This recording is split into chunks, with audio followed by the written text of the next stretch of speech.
Okay, here we go. So in this video, like I said, we're gonna talk about how to have good timing with your legs, hips, shoulder, and racket. There's so much talk about the kinetic chain and how it all fits together. And I feel like I have an easier way of just putting it all together so it makes perfect sense. Now, again, the reason why this video is important is because the more you can have the sequence of going up from the legs to the hips, the shoulders, and the racket, the cleaner that sequence is for your stroke, especially your forehand, the better and more consistent your forehand's gonna be. So if you find your forehand kind of breaking down or you're feeling like you have to muscle sometimes and it doesn't feel nice and smooth, this is why. You're not utilizing the ground force to the hips, to the shoulders, to the arm, and making sure the timing's correct. A big mistake I see a lot of players do is that they're so caught up in the racket head speed and we start swinging faster with our arm, and it actually creates less racket head speed and less power for the ball. Because what I think of it, it's all, it's like cracking a whip.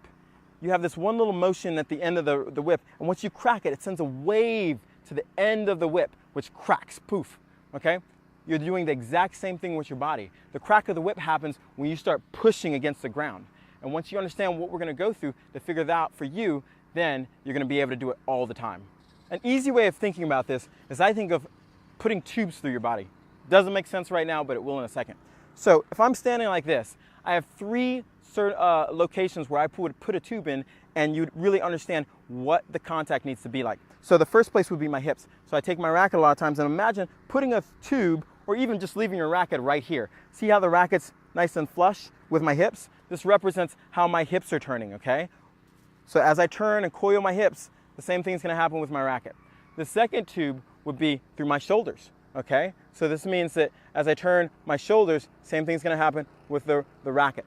The third one would be the racket, okay? And what we wanna do is have alignment with all three in the direction we're hitting the ball at contact. So a lot of times as we're loading to hit the forehand, players try to muscle the ball, or what they do is they try to swing faster. And so what they do is they speed up their shoulders before they even make contact. So what do you see? This is the alignment on my shoulders facing the camera. This would be going cross court. This is the alignment on my hips, and my racket would be here. They're out of alignment. So what happens is, since they're out of alignment now and the shoulder's accelerating, you have no more force. The force for if I was using my hips would have been for hitting down the line here. But right now, my shoulders, if you can see that too, boom, and the racket are ahead of my hips. So this is a break in the chain, and we don't want that. The correct way would be if I'm hitting cross court, then when I hit and I turn, boom, I have this action here. Look where the racket is, look where the shoulder position is, and look where the hips are. They're lined up, allowing me to drive and pull and drive that racket out in the same direction. There's alignment. The sequence happened, okay? Even though I know we're talking about the wave up, I'm gonna push, and this wave is gonna come up, it's gonna bring my hips, which is gonna bring my racket, and boom, okay? You have alignment. It's really important. So to show you exactly how it looks when you have alignment, if I'm hitting a forehand cross court, I'm gonna, I have to do a couple things to make sure I have alignment. I have to make sure my feet are set up that allow, I have to make sure my feet, ball machine's off, or not. I have to make sure my feet are set up to allow me to get my hips rotating in that direction. And you can do that by using different stances. If you use the incorrect stance, what it's gonna do, it's gonna lock down your hip, which breaks the chain again. So an incorrect stance, I think, if you're hitting cross court, is going close. I'm stepping across my body here, and by doing that, when I try to rotate, boom, my hips are locked out. I can stretch forward with my shoulder and my racket, but I'm not gonna have a lot of power. If you do see this position, you see it because they're stepping off the outside leg and they make contact, and the following leg is going around. So a lot of times you might see the picture where they're like this, and you're like, Kevin, whoa. Well, what's happening is they're actually making contact, turning, boom, and as they're running through, boom. The actual contact was made with alignment, and since they're running, the left foot had to travel alongside it to keep the momentum going. So back to if we're hitting cross court and we want to have the correct stance, we have two options. We can go semi-open, where I'm going to step out with my outside leg and go here, so I'm slightly open. And what this allows my hip to do is turn in the direction I'm hitting the ball. We can go where I can do a full open here, and still I can turn. Another position we can go is where we step the outside leg forward, cutting into the court.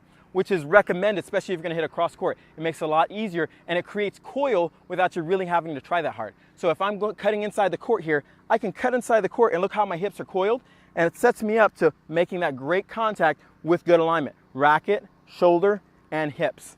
So in review, the key to making sure that you have great timing is to make sure you have alignment between your hips, your shoulder, and your racket. To do this, you have to make sure you choose stances that allow your hip to rotate and make that alignment in the direction you're going to hit the ball.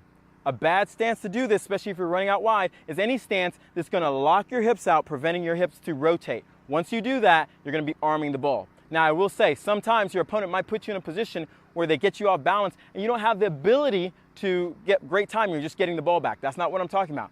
It's when you do have the ability to get to the ball and set up, then we want to make sure we have the best timing so we have the best result on our forehand. So, what it looks like if I'm going out, oh, I got moved back. Even when I got moved back, see how I set up my hips to have that alignment. Boom, I'm moving back. I'm going open there. I'll cut inside the court. Okay, all of it is setting my hips up to make sure they can turn. If I'm going down a line, see how my hip position changes a little bit. So make sure you have this alignment. I hope you enjoyed this video, got something out of it. Leave a comment and a like below if you did, and make sure you subscribe to my channel so you can get more great free videos to help you with your tennis game.